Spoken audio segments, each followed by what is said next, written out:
Lin Wei knelt beside the lotus pond in the imperial garden, her calloused hands gently cleaning the jade ornaments that would adorn the Empress Dowager's chambers. The morning mist clung to the marble pathways like silk veils, and the first rays of sunlight painted the curved rooftops in shades of gold and crimson. She had served in the Forbidden City for 3 years, invisible to the nobility who glided through the corridors like colorful birds, their silk robes whispering secrets she would never be permitted to hear. Born to a poor farming family in the provinces, Lin Wei had been sold to the palace when drought claimed their crops. Her parents had wept as they handed her over to the imperial recruiters, but hunger leaves little room for sentiment. Now 18, she had learned to move through the palace like a shadow, swift, silent, and easily forgotten. Her plain cotton hanfu in muted brown marked her station as clearly as if she wore chains. The sound of approaching footsteps made her bow lower, pressing her forehead nearly to the cool stone. Golden boots embroidered with dragons appeared in her peripheral vision, and her heart stuttered.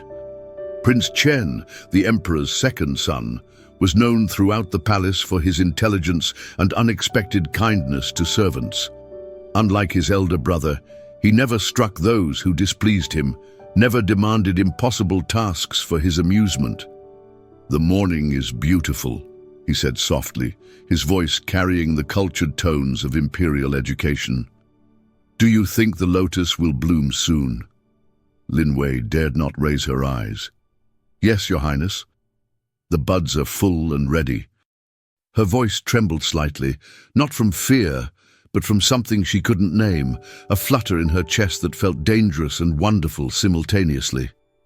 Prince Chen found himself returning to the lotus garden more frequently than protocol demanded. Each morning, he would walk the marble pathways, ostensibly to contemplate matters of state, but his eyes inevitably sought the figure of the young servant girl who tended the flowers with such gentle care. He had noticed how she whispered to the plants as she worked, how she saved the choicest scraps from the kitchen for the palace cats, how she helped elderly servants carry heavy burdens when the overseers weren't watching. Lin Wei, for her part, began to time her garden duties to coincide with the prince's morning walks. She told herself it was coincidence, that she simply preferred the peaceful hours when dew still kissed the petals and the air carried the sweetness of jasmine. But her heart raced each time his shadow fell across her work, each time he paused to ask gentle questions about the flowers or comment on the weather. Their conversations were brief and proper. She maintained the respectful distance required by law and tradition, while he spoke with the careful formality befitting his station. Yet something unspoken passed between them in those moments, a recognition that transcended the vast gulf of their birth. When their eyes met, if only for an instant before she lowered her gaze, Lin Wei felt as though she glimpsed something precious and forbidden. The other servants began to notice. Whispers followed Lin Wei through the corridors like trailing silk. "The prince favors her," they murmured behind cupped hands. "She puts on airs," others hissed. But Lin Wei ignored them all, treasuring each brief encounter like a pearl hidden in her heart. One morning, as autumn painted the palace gardens in shades of gold and scarlet, Prince Chen lingered longer than usual beside the lotus pond. "What is your name?" he asked quietly, the question hanging in the air like incense smoke. "Lin Wei, Your Highness," she replied, her voice barely above a whisper. "Lin Wei," he repeated, and the way he spoke her name made it sound like poetry. Winter settled over the Forbidden City like a silk coverlet, transforming the gardens into a crystalline wonderland. The lotus pond froze into a mirror that reflected the pale sky, and Lin Wei's duties shifted to maintaining the braziers and oil lamps that kept the palace warm. She moved through corridors lined with precious tapestries, past rooms where courtiers played chess and composed poetry, their laughter echoing off lacquered walls. Prince Chen had been assigned to tutor some of the younger noble children in classical literature, a duty he approached with characteristic diligence.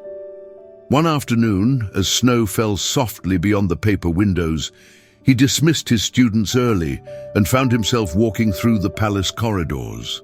His steps, as if guided by an invisible thread, led him to a small alcove where Lin Wei sat mending a torn silk screen by lamplight.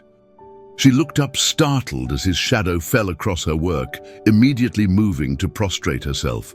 "Please," he said gently, "continue your task. I was merely curious about your technique." Lin Wei's hands trembled as she resumed her delicate stitching. The silence stretched between them, filled with the crackle of burning oil and the whisper of falling snow. Finally, Prince Chen spoke. "Can you read?" "A little, Your Highness. My father taught me some characters before." She stopped, unwilling to speak of her family's misfortunes. "Would you like to learn more?" The question surprised them both. Prince Chen felt heat rise in his cheeks at his own boldness, while Lin Wei's needle paused mid-stitch. "It would not be appropriate, Your Highness."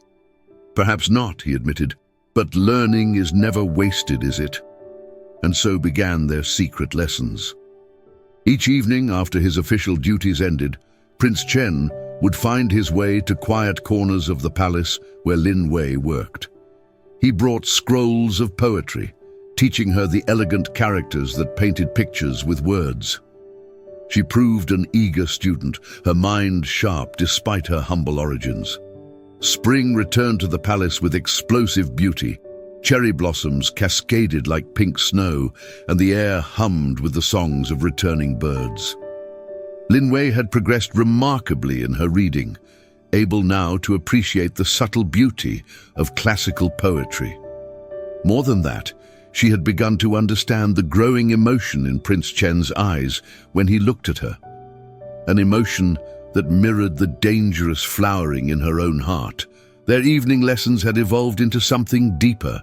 They discussed not just poetry, but philosophy, dreams, and the weight of duty. Prince Chen spoke of his frustrations with court politics, his desire to truly serve the people rather than simply inherit power. Lin Wei shared her observations of palace life from a servant's perspective, insights that often surprised and enlightened him.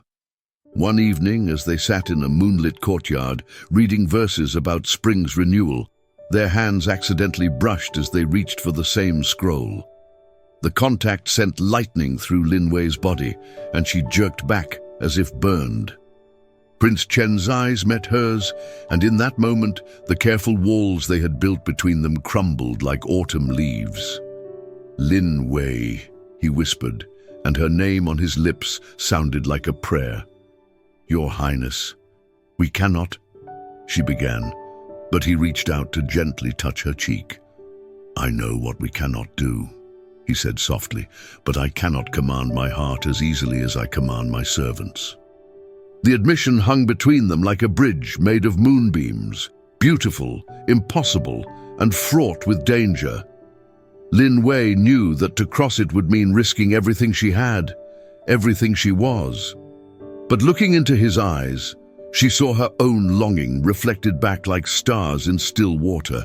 "Nor can I," she whispered, and their fate was sealed. Their love bloomed in hidden spaces and stolen moments. Prince Chen began arriving early for their lessons, and Lin Wei found excuses to work in areas where they might encounter each other naturally. They developed an intricate language of glances and gestures, communicating volumes with the brush of fingers when he handed her a scroll, the way she arranged flowers in his path through the garden. Prince Chen commissioned a small private study in a secluded wing of the palace, ostensibly for his scholarly pursuits. In reality, it became their sanctuary, a place where social boundaries dissolved, and they could speak as simply Chen and Wei, two hearts finding solace in each other's company.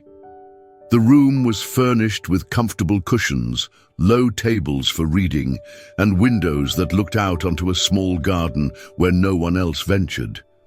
In their secret retreat, they shared dreams and fears with an intimacy that transcended their different worlds. Chen spoke of the crushing weight of imperial expectations, the knowledge that his entire life would be dictated by duty and political necessity. Wei described her childhood in the countryside, her family's love despite their poverty, her hope that someday she might save enough money to buy her freedom and return home. "What would you do if you were free?" Chen asked one evening as they watched the sunset paint their hidden garden in shades of gold and amber. "I would plant a garden," Wei replied without hesitation. "Nothing grand or formal like these palace grounds, just simple flowers that bloom for their own joy, not for anyone's approval." Chen smiled, storing the image in his memory like a treasured scroll.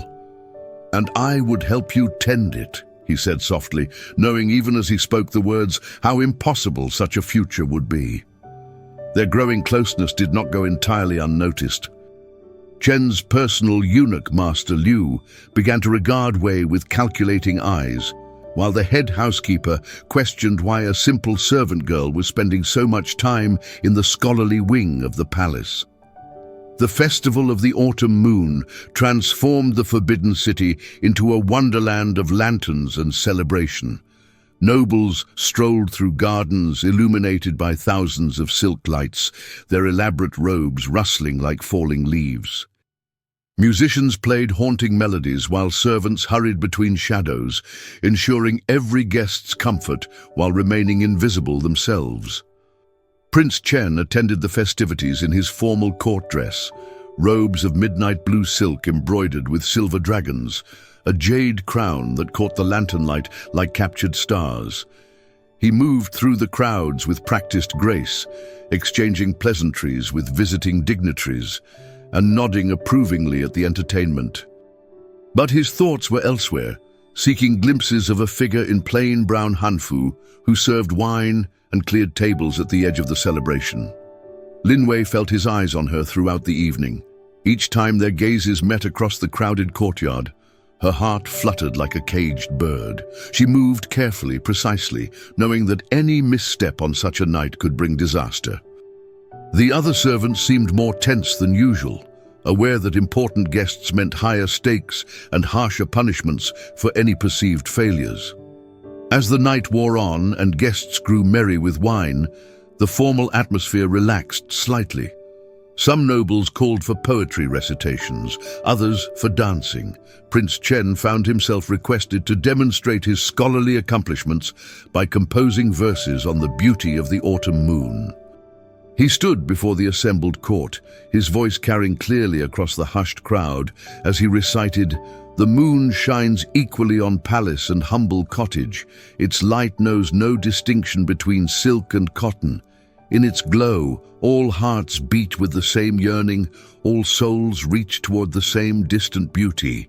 The nobles applauded politely, interpreting the verses as philosophical musings on universal nature.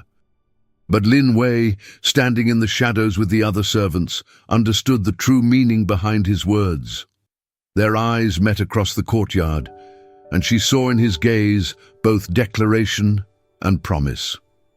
The morning after the festival brought unwelcome scrutiny. Consort Li, the emperor's ambitious third wife, summoned her network of informants for their weekly report on palace activities. Among the usual gossip about servant indiscretions and minor thefts came a more intriguing morsel. Several observers had noticed Prince Chen's distracted behavior during the celebration, his frequent glances toward the serving staff. "Find out which servant girl has caught his eye," Consort Li instructed her head spy, a sharp-faced woman named Madame Zhou. "A prince's weakness can be useful." Madame Zhou's investigation was swift and thorough. Within days, she had identified Lin Wei and begun documenting her movements. She noted the servant girl's frequent presence in the scholarly wing, her unusual access to areas typically reserved for higher-ranking palace staff, the way she carried herself with subtle confidence that seemed above her station. Meanwhile, Prince Chen's elder brother, Prince Tao, was facing increasing pressure from their father about marriage negotiations.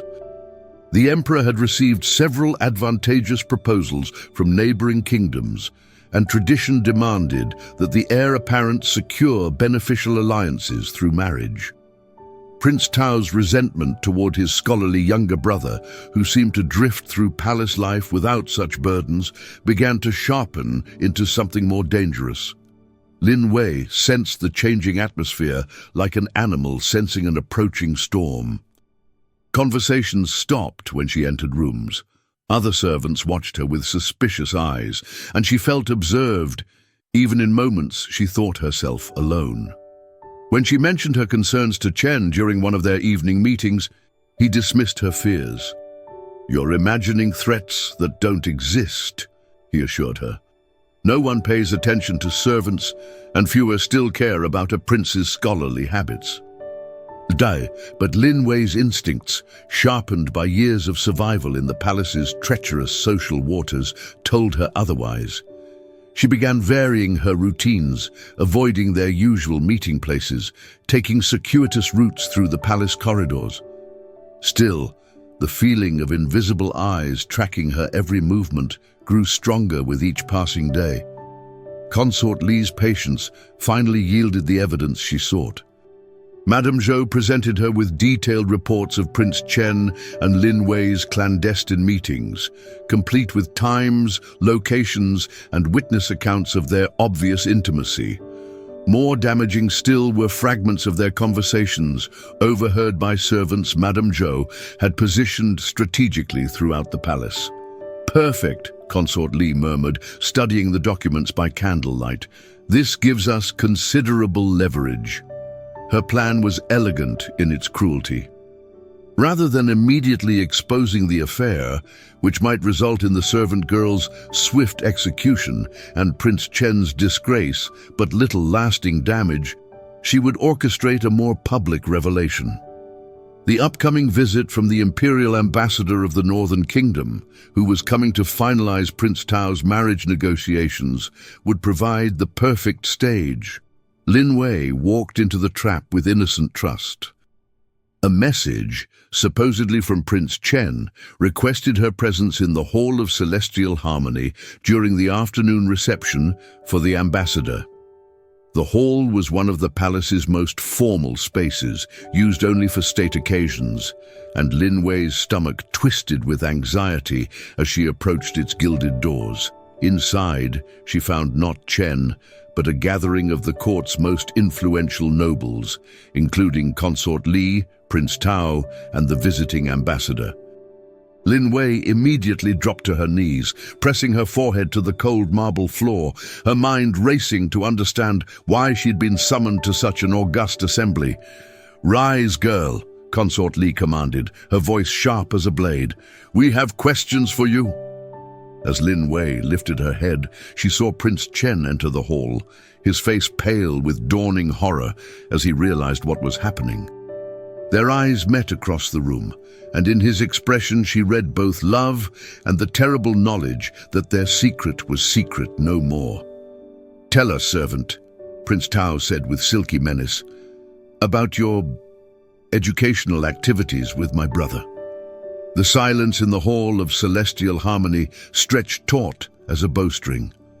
Lin Wei remained kneeling, her eyes fixed on the intricate patterns of the marble floor, while the assembled nobles watched like vultures circling wounded prey. Prince Chen stood frozen near the entrance, his usual composure shattered by the realization that their private world had been invaded and weaponized against them. Consort Li stepped forward, her elaborate robes rustling with each calculated movement. "Perhaps you did not hear Prince Tao's question clearly," she said, her voice dripping false solicitude. "He asked about your educational activities." Surely a simple servant girl would not presume to study alongside imperial princes without permission. "Your Highness," Linwei managed, her voice barely above a whisper, "I have done nothing improper. His Highness Prince Chen graciously instructed me in basic characters so that I might better serve the palace by reading written orders." Prince Tao laughed, the sound harsh and mocking. "How thoughtful of my scholarly brother. And these lessons took place where? In the main halls under proper supervision, I assume?" The trap was closing with inexorable precision. Any answer Linwei gave would damn her further. If she lied, they likely had witnesses to contradict her. If she told the truth about their private meetings, it would confirm the impropriety they suspected. Prince Chen finally found his voice. "Brother Honored Consort Li, I fail to see what concern my charitable instruction of palace staff could be to this distinguished assembly. Surely the ambassador has more pressing matters to discuss than the literacy of servants." The northern ambassador, a shrewd man who understood court politics in any language, watched the proceedings with interest. He recognized the signs of a family destroying itself from within, information that would prove valuable in future negotiations. "Oh, but education is fascinating," Consort Li replied with a smile that never reached her eyes. "Madam Zhou, please share what your observations have revealed about these educational sessions." Madam Zhou stepped forward with the satisfied air of a hunter displaying her prize. Her testimony was methodical and devastating. Detailed accounts of Prince Chen and Lin Wei's meetings, descriptions of their obvious intimacy, even transcripts of conversations that revealed the deep emotional connection between them. "I observed them sharing personal confidences inappropriate to their respective stations," Madame Zhou reported. The servant girl showed no proper deference, addressing His Highness with familiar ease. "On several occasions, I witnessed physical contact, the touching of hands, the prince's fingers upon her cheek. Each revelation struck Prince Chen like a physical blow, not because the facts were untrue, but because seeing their private tenderness exposed and twisted into evidence of wrongdoing felt like watching something sacred being defiled."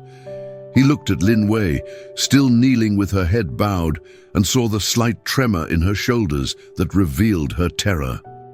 "These are serious accusations," Prince Tao said gravely.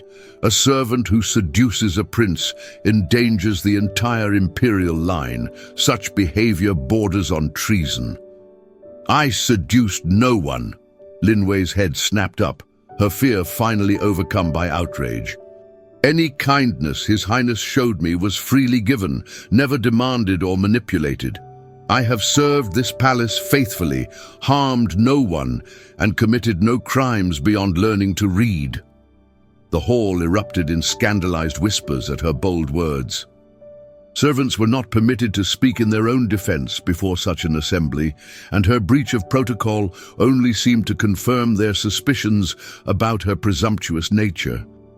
Prince Chen stepped forward. "This has gone far enough. Yes, I taught Lin Wei to read. Yes, we spoke of poetry and philosophy. If kindness to those beneath one's station is now considered a crime, then I stand guilty as charged. But this girl has done nothing wrong, and I will not see her punished for my actions." His defense, meant to protect her, only sealed their fate. The assembled nobles saw in his words clear confirmation of an inappropriate relationship that threatened the natural order of their world. Consort Li's smile was triumphant. "How noble of you to protect your student. But surely you understand that such irregular relationships cannot be tolerated. The girl must be punished as an example to others who might harbor similar ambitions." The weight of impending disaster settled over Prince Chen like a burial shroud. He could see the hunger in the nobles' eyes, their satisfaction at witnessing a scandal that would provide months of gossip, while simultaneously removing him as a potential rival to Prince Tao's position as heir. Lin Wei's life hung by a thread, and his own future lay in ruins. but his mind worked frantically to find some path through the maze of court politics that might save her. "Honored members of this assembly," he said, his voice carrying the formal authority of his imperial bloodline. "I request the privilege of addressing this matter directly with His Imperial Majesty, my father. Surely concerns about the imperial family's conduct deserve the Emperor's personal attention rather than being resolved by subsidiary councils." It was a masterful maneuver. By invoking his right to imperial audience, Prince Chen forced the nobles into a delicate position. They could not deny a prince's request to see his father, but neither could they allow their carefully orchestrated trap to slip from their control. The northern ambassador watched with renewed interest, recognizing skilled political maneuvering when he saw it. Consort Li's eyes flashed with anger, but her voice remained smooth. Naturally, the emperor must be informed of any matters concerning his sons. However, the evidence of impropriety is clear, and the servant's fate hardly requires imperial attention. Some matters can be resolved at the appropriate level. "The servant's name is Lin Wei," Prince Chen said sharply, "and her fate is very much my concern, which makes it an imperial matter." The admission sent another ripple of shocked whispers through the assembly. By publicly claiming personal interest in a servant's welfare, Prince Chen had essentially confirmed every suspicion about their relationship. It was either brilliant or catastrophic, perhaps both. Prince Tao studied his brother with new calculation. "Very well," he said finally.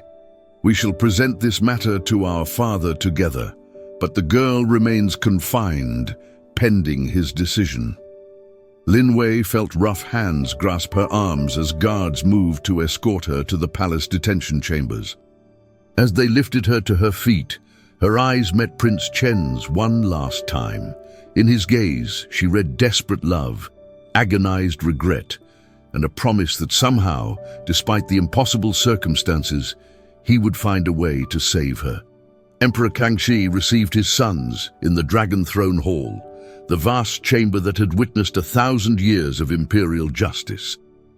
Seated upon the golden throne, beneath silk banners bearing the emblems of his dynasty, he listened with impassive features as Prince Tao presented the evidence of his brother's impropriety.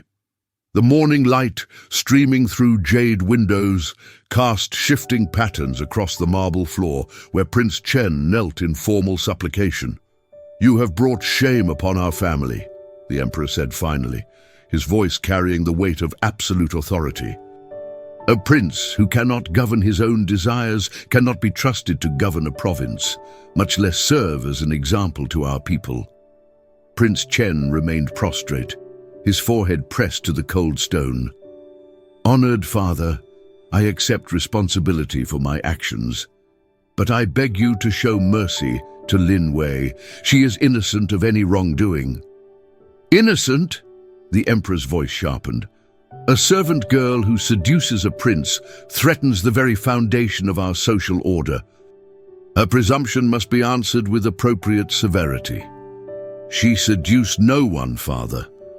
Any affection between us arose naturally from shared conversation and mutual respect. If there is guilt to be assigned, let it fall upon me alone."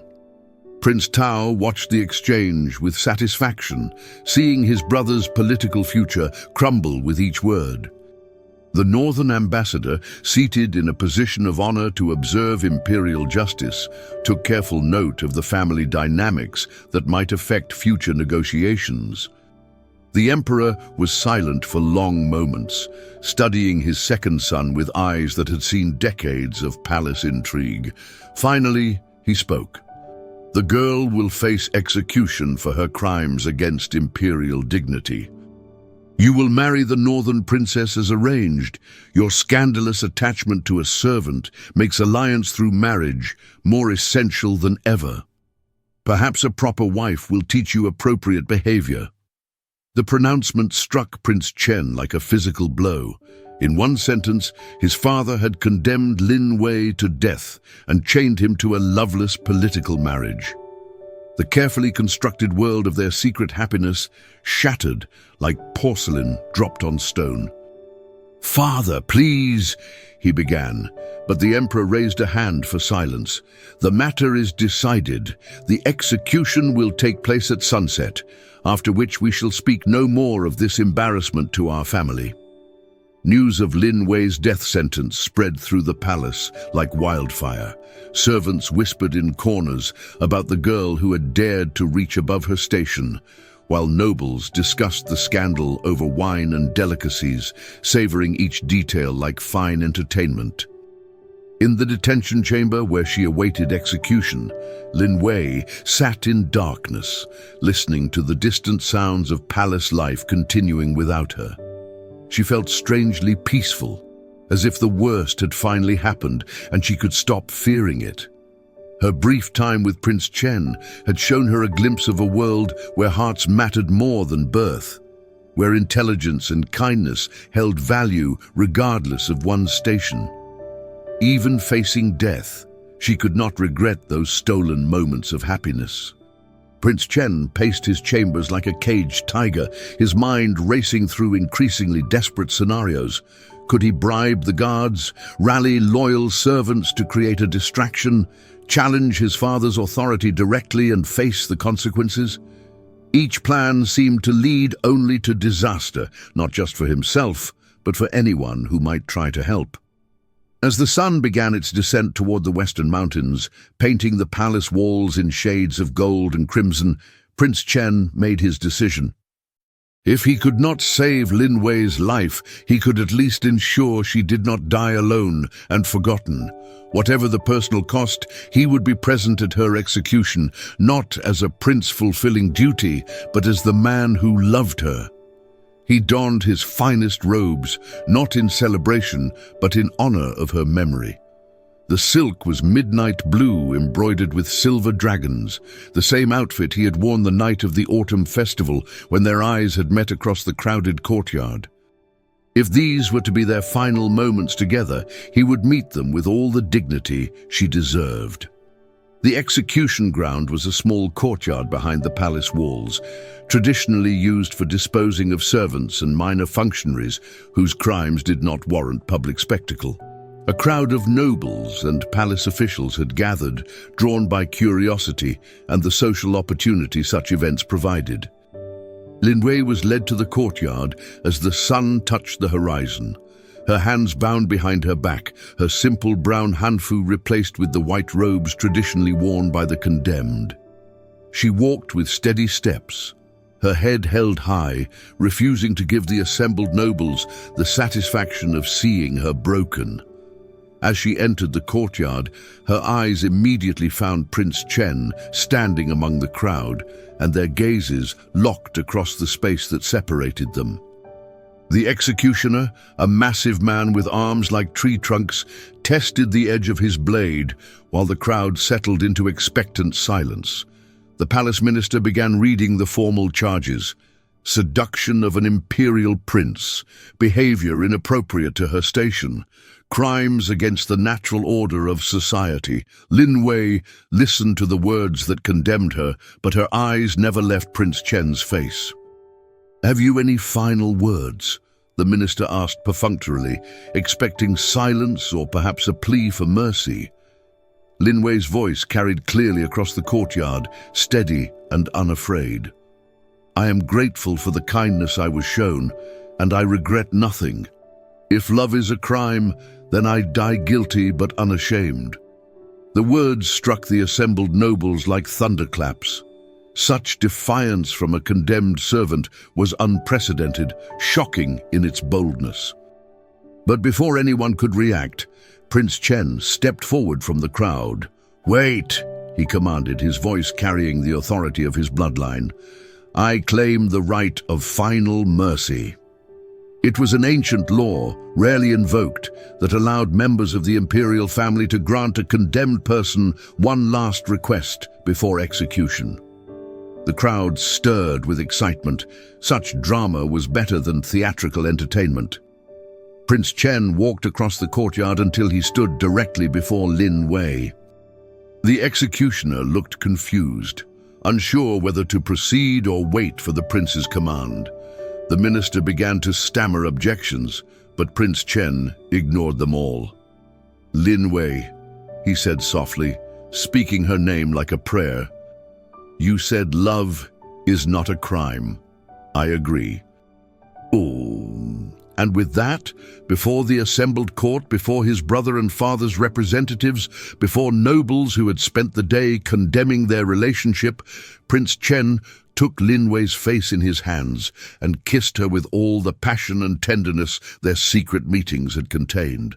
The crowd erupted in shocked gasps and angry shouts.